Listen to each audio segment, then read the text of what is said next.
सानसेयारि बड'स खौरांलाइनि दिनैनि थामहिनबा 28 अक्ट'बरनि बिसानाव फारियै गोदान दिल्लीनि हेमन्त सरगियारिनि जिउनि फरायजायै बिसम्बि, उत्तम खुंगुर नार्जारिनि आंनि सिमां, लक्ष्मण नार्जारिनि आलाय सिलाय जिउ, रन्जय नार्जारिनि डिमापुरनि मोदै, क'क्राझारनि राजकमल बसुमतारिनि नोंनि महरावनो, रौता सारियालिनि सोमखोर दैमारिनि गोसोखाङो,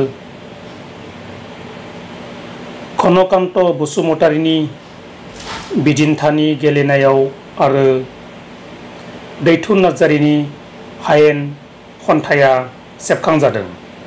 मिजिंथिबायदि सानसेयारि बड'स खौरांलाइयाव अराय नोंथांनि बेसेन बहरा लिरथिखौ दैथायहरबाय थागोन आरो सानसेयारि बड'स खौरांलाइखौ अराय अनसायलांबाय थागोन। गोजोन्थों।